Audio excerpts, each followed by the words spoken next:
Bonjour et bienvenue dans ce nouveau vlog consacré à la Seconde Guerre mondiale dans le sud de la France et encore une fois dans le département de l'Ariège.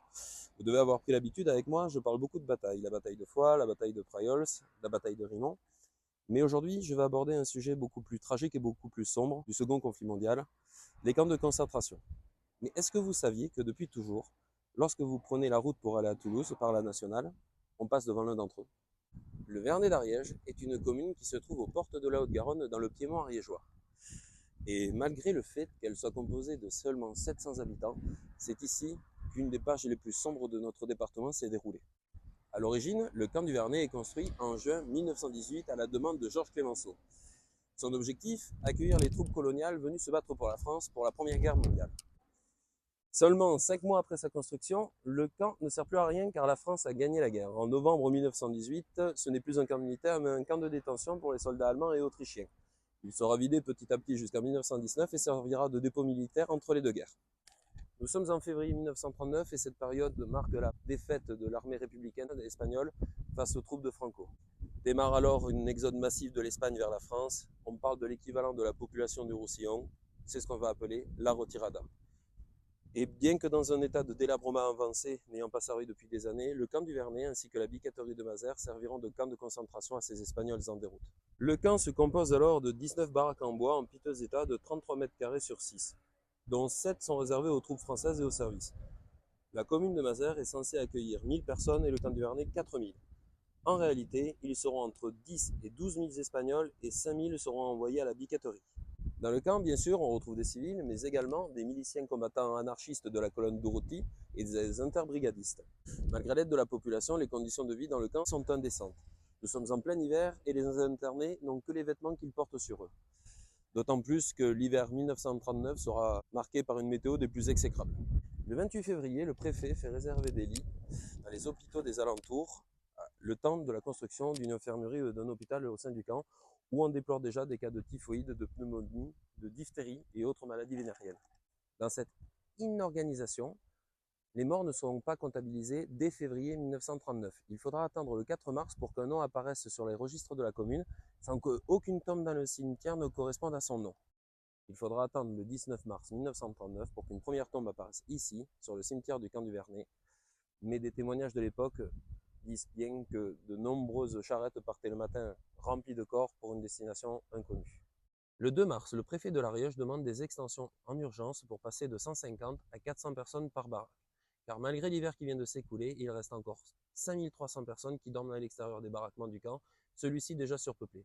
Les travaux qui perdureront jusqu'en 1940 permettront d'arriver à un nombre total de 64 baraques sur le camp du Vernet, ce qui permettra de loger 250 personnes par baraque avec un espace à vivre de 66 cm² par personne.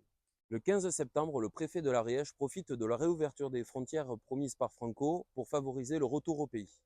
De peur de représailles, les Espagnols présents sur le camp décideront plutôt même d'être redirigés vers d'autres camps ou alors de s'engager auprès des guerrieros espagnols résistants en France. À la fin septembre, le camp est quasiment vide. Il ne reste plus qu'une centaine de personnes. Mais l'horreur ici ne fait que commencer, car la guerre entre la France et l'Allemagne vient d'éclater. Suite à l'entrée en guerre, le camp sera transformé en camp d'internement répressif pour tous les étrangers considérés comme indésirables. Au final, ce seront pas moins de 60 nationalités qui seront présentes sur le camp, des Allemands ayant fui le régime nazi de 1933, des Italiens, des Espagnols, des Britanniques, la quasi-totalité des pays de l'Est, seront internés ici également pour leurs opinions politiques, les communistes, pour leurs conditions sociales, les tziganes, et surtout pour leurs croyances religieuses, les juifs. Le camp du Vernet sera considéré comme le camp le plus restrictif de France, leurs internés étant qualifiés de repris de justice ou d'extrémistes par l'État. Le camp regroupera alors de nombreux ennemis du nazisme. Les libertaires italiens fraternisent avec les Espagnols. Ensemble, ils côtoient l'état-major des brigades internationales ainsi que les communistes allemands. Ensemble, ils organisent depuis le camp des actions de renseignement, des sabotages, formeront des cadres de résistance yougoslaves, albanais, hongrois et bien d'autres avant de mettre en place leur évasion.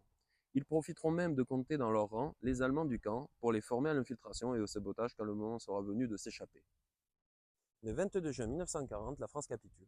Et malgré le fait que l'Ariège se trouve en zone libre, elle demeure sous le contrôle du régime de Vichy et du maréchal Pétain qui pratique alors la collaboration d'État. Et à partir de l'automne 1940, c'est une majorité de familles juives qui devront être internées dans le camp avant d'être déportées en Allemagne. À cette période, les rafles ne cesseront d'augmenter, surtout avec la prise de contrôle de la zone libre qui s'effectuera en 1942 par les Allemands.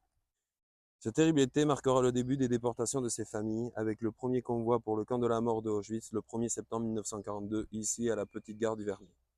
On comptera à son bord 293 personnes, dont une quarantaine d'enfants âgés de 17 à 2 ans. Afin qu'on ne les oublie pas, un wagon de type KZ renferme une plaque identifiant ces enfants qui sont montés dans un wagon comme celui-ci, un 1er septembre 1942. Au total, 35 000 personnes auront été internées et 6 226 déportées vers Auschwitz-Dachau ainsi que des camps italiens et algériens entre le 25 juillet 1940 et le 30 juin 1944. Le dernier convoi qui le quittera sera tristement surnommé le train fantôme dans les livres d'histoire. La raison pour laquelle il porte ce nom, c'est le temps qu'il a mis pour atteindre sa destination. Tout simplement car suite au débarquement de Normandie et les nombreux sabotages sur les lignes de chemin de fer, le déplacement du train sera très compliqué. Il y aura énormément de détours qui seront réalisés. Il sera même attaqué par la Royal Air Force pensant que c'est un train transportant du fret pour le rapprovisionnement des troupes allemandes, alors qu'en fait il s'agit d'hommes et de femmes qui mettront plus de 2 mois à atteindre le camp d'extermination de Dachau. Le 30 juin, seulement 15 jours après le départ du dernier convoi, le camp sera réutilisé pour interner les soldats allemands qui se rendent au vu des villages qui sont libérés petit à petit dans le département du 09. C'est d'ailleurs dans ce camp que seront internés les soldats allemands ainsi que les soldats du Turkestan qui avaient détruit la ville de Rimont, et Schoplein, qui avait ordonné sa destruction, sera abattu ici en tentant de s'échapper.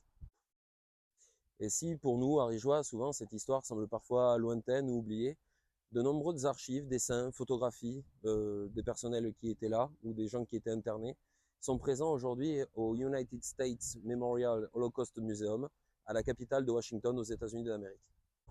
Aujourd'hui, du camp du Vernet, il ne reste quasiment plus rien, car c'est devenu une zone de céréaliculture. Tout ce qu'il reste aujourd'hui, c'est le château d'eau du camp qui se trouve derrière moi, ainsi que les 2 pylônes en béton qui est l'entrée du camp. Nous sommes donc sur le chemin qui marquait les premiers pas des personnes internées. On retrouve ici, à la gare, un espace consacré. Il y a de nombreux panneaux d'information, des photographies, des documents.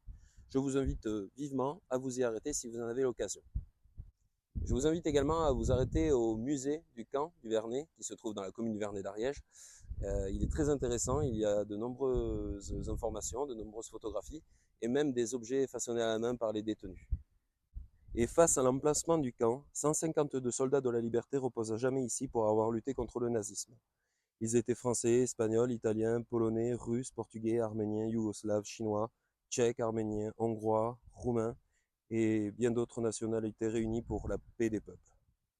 Pour conclure cet épisode un petit peu particulier, car je vous avoue que c'est peut-être le plus dur au niveau émotionnel, je tenais vraiment à vous remercier, notamment la page Ariège Moon Pays sur Facebook, qui à chaque fois que je publie une vidéo, la partage au-delà de toutes mes espérances. Donc au-delà de vous remercier de regarder la vidéo et de me dire que vous aimez, merci de la regarder et merci de ne pas oublier toutes ces personnes qui font notre histoire et notre département, car le devoir de mémoire commence là, et de voir autant d'engouement autour de vlogs qui parfois au départ avant de commencer, je pouvais imaginer que ça n'intéresse pas grand monde, et je me rends compte que vous êtes toujours attachés à notre histoire, donc je tenais vraiment à vous remercier pour ça, et merci de ne pas les oublier et de suivre mes vidéos.